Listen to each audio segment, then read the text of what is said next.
Welcome back to our discussion about the Democratic Republic of Congo. And in our cultural legacy today, we will talk about the Mbuti tribe, Mbuti. And it is a little bit counterintuitive because everybody right now is talking about the Banyamulenge since the last discussion or speech from our president in London. And I want to convince you that if you follow through and up to the end of our talk today or our discussion, you will realize that not only these two issues are interrelated, but also the solution to these problems has to involve the Mbuti tribe in the Democratic Republic of Congo. Now, we know that the Mbuti are the native of the Democratic Republic of Congo, just like we know that the Indians are the native of North America, for example. And the rite of passage or the right to own land as a group of people has to go through the native of that land.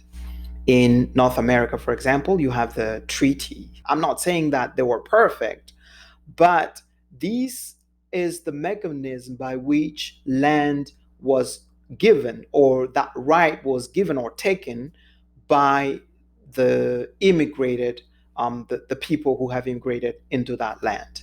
Now, this is you realize that, in my opinion, this is one of the reasons why you can hear some stating that this land or North America is theirs.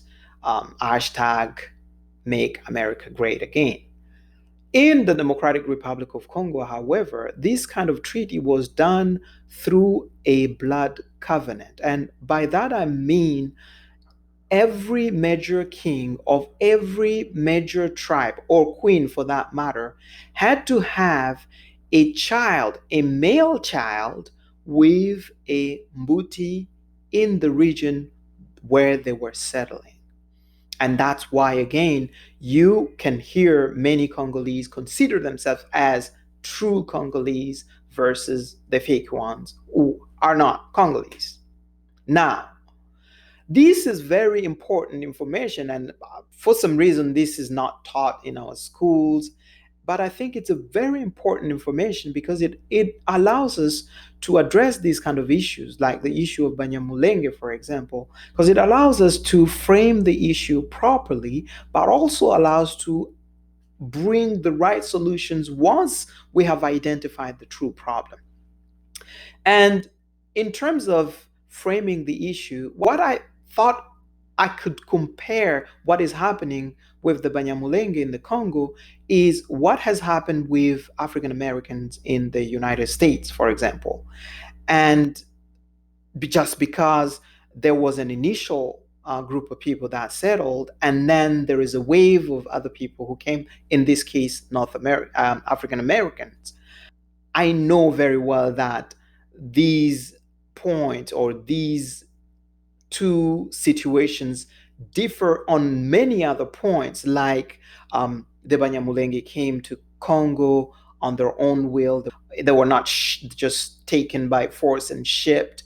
They kept their language, they kept their culture, they kept their identity, unlike what has happened to African Americans in the United States of America. I read this article titled "The Whole United States is Southern." And in this article, you can really see how the oppression or the atrocities committed against African Americans were really systemic, to which an interpersonal solution was trying to be forth. And that's why, in my opinion, I think that you can see that the racial divide still disturb the social fabric in the United States of America. In the case of Banyamulenge, now, and this is why I picked this, it is the different. It is really a different thing. Whereas you have an interpersonal struggle, an interpersonal issue, and or an intertribal challenge or issue to which a systemic solution was trying to be put as a solution. And this is why we still, part of the reason why we still have this issue. For those who were old enough to remember anything prior to 1996, you can vividly remember the time when the Banyamulenge were really treated poorly at our hands. And it got to a point where for them to participate in the national exam, they had to be escorted by the army, the presidential guard, by that, for that matter. And that did not prevent some kids on the street. I grew up in Uvira, will run behind them and slap them in the back while adults chanting along the streets, Banyarwanda bote barudie kwapo. And to be totally fair, this really degrading, this degrading treatment of Banyamulenge was really amplified when we had the influx of Hutu coming from Rwanda and Burundi right after 1993 with the assassination of President Ndadaye. That means that to anybody who claims that the issue of Banyamulenge is purely a Congolese issue is just misleading unless you have an interest in pushing for such a narrative. But the issue was never about denying higher education to Banyamulenge, for example, like it was in the case of African Americans, but it was an issue of not eating at lunch with the Banyamulenge. And this distinction is very important to capture because when you miss that, you are more prone to address a tribal or interpersonal issue with a solution that is systemic. And this is really what happened because now the Banyamulenge were took up arms and took things in their hands, so to speak, and went to take power in Kinshasa. Of course, Mzee was the face of the rebellion and all those other things that we all know. But they quickly run into a problem, two problems actually. First, when they got into Kinshasa, they realized that everybody, all people in Kinshasa, they they consider all of us as Rwandese or strangers, so to speak. Hashtag Bateki Mboka. Secondly, they realize that the typical Quinoa who has never set foot in the East does not have an experience of an oppressed Munyamulenge.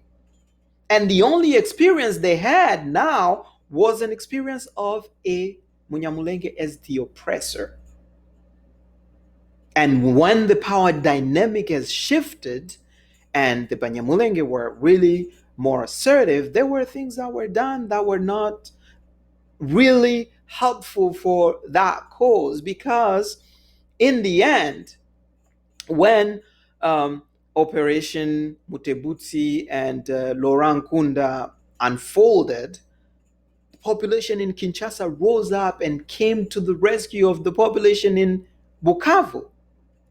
At this point where we are, it seems many things seems to point to the fact that the population in most of the population in Eastern Congo is ready to turn the page and just forget and move on and rebuild as a society. But because a national or a systemic narrative has been developed, it becomes very, very difficult to attain that.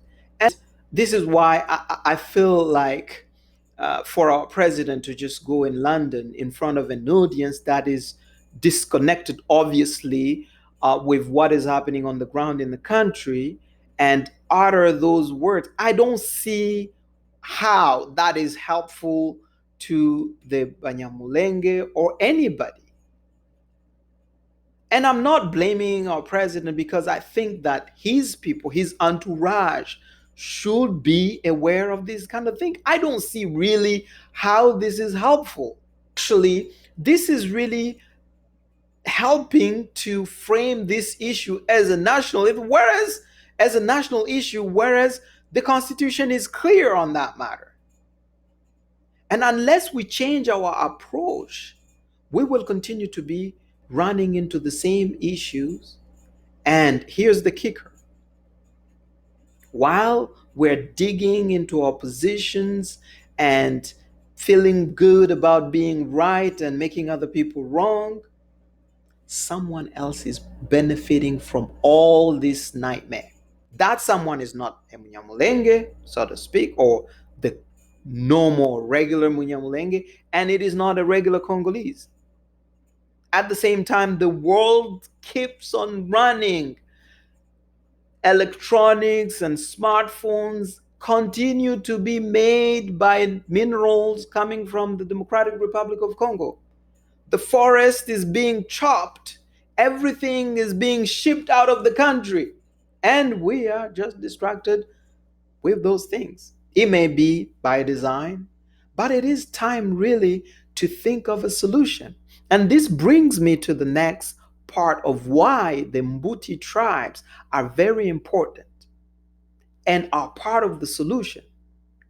We already know that the issue of Banyamulenge is not a systemic or a national issue. At the same time, we already know that the Mbutis are the rightful provider of that title or that nationality in terms of when it comes to the tribal level. And a solution that does not include them as the mediator and not Sun City or calling on Obasanjo. I hope it's still alive. Those are not our solutions. The solution will come from us and it will involve the Mbuti tribe. Now, this may be the most difficult path to take because it means that we may come to face with our own abuses against the Mbuti tribes. Just like the Caucasian settlers have to come to grips with the atrocities or the abuses that they've inflicted to the native of North America. But it is the most courageous path to take, a path that will bring us a peaceful and lasting solution to the issue of Banyamulenge. I hope that for now, anytime you hear about the issue of Banyamulenge, you will think about the Mbuti tribe. Thank you.